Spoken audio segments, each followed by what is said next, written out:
안녕하세요. 이번 시간에는 수학적 이론의 기초인 두 번째 시간으로 피아제 이론에 이어서 비고츠키 이론에 대해서 살펴보도록 하겠습니다.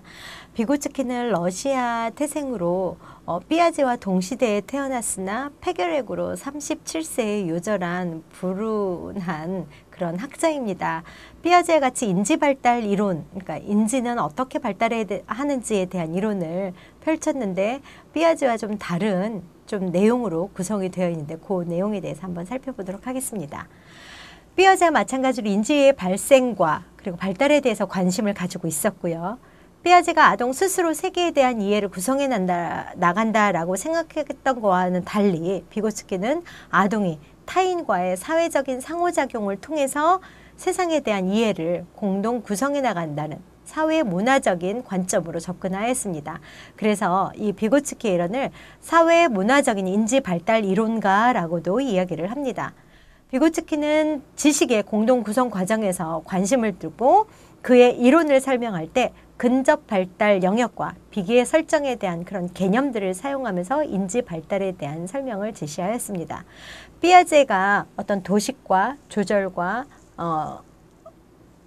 적용, 그리고 동화와 조절, 그리고 인지적 평형 상태에 대한 그런 개념들을 사용해 가면서 그의 인지 발달을 설명했던 것처럼 이 비고츠키는 근접 발달 영역과 비계 설정에 대한 내용으로 설명을 했는데요. 하나하나 살펴보도록 하겠습니다.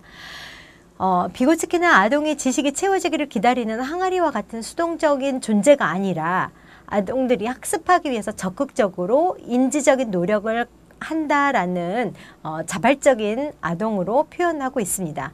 그래서 인간 세계에서 자라는 아이들은 세상에 대해 스스로 학습해 나가는 독립적인 발견자가 아니라 사회 문화 속에서 축적된 지식 체계를 특정한 사회적 맥락 안에서 다른 사람과 상호작용하면서 그 자기 것으로 내면화하는 존재다라고 이야기를 하고 있죠. 그래서 그 과정에서 부모와 교사가 다른 사람들과 공유된 활동을 수행하는 것이 바로 아이의 지적 능력을 발달시키는 데 가치가 있다라고 이야기를 하고 있습니다. 그래서 각 사회마다 문화마다 아이들의 발달은 다르다라고 이야기를 하고 있지요.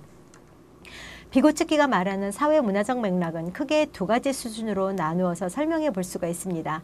첫 번째가 넓은 의미에서 볼 때 아동이 살고 있는 사회문화 역사적 시점입니다.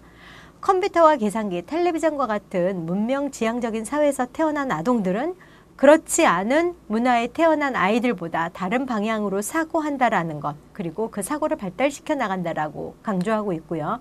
이는 인지기능의 진보 문제가 아니라 각 문화마다 가치 있게 생각하고 그리고 그 권장하고 개발하는 것이 서로 다르기 때문이다라고 얘기하고 있는 것이죠.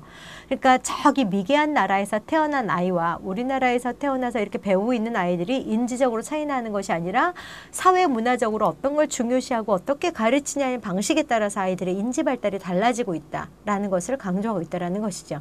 이는 수학과 과학에 대해서 그 사회가 부여하는 가치와 의미가 얼마나 인지 발달에 중요한 가치를 의미하고 있는지를 설명하는 대목이라고 볼 수도 있습니다. 두 번째는 사회문화적 맥락은 아동 주변의 사회적 물리적 환경으로부터 부모와 형제, 친구, 교사, 그 밖에 중요한 인물들과 매일매일 갖는 상호적 작용에 대한 중요성을 설명하고 있습니다. 이러한 일상적인 작용을 통해서 성인들은 사회문화 역사적 영향력을 아동에게 전달하는 역할을 하고요. 사회문화적인 접근은 사회적 영역과 인지적 영역이 절대 분리할 수 없는 그리고 단단하게 연결되어 있는 하나의 끈으로 연결되어 있다라고 강조를 하고 있죠. 다시 말해서 아동의 인지는 그 사회의 역사와 문화를 이해하는 수준이다라고 이해하시면 될 겁니다. 주도적인 활동에 대해서 살펴보도록 하겠습니다. 비고츠키 이론가들은 인간의 사고 발달은 인간의 사회적 상호작용 후 활동으로부터 나온다라고 이야기를 했다고 했지요. 그래서 비고츠키 이론가들은 아동이 사회적인 환경과 상호작용하는 정신적 도구의 유형이 발달 시기에 따라서 다르다라고 설명하면서 주도적인 활동을 해야 되는 시점을 설명하고 있습니다. 그래서 영아기 때는 안정적으로 정서적인 상호작용을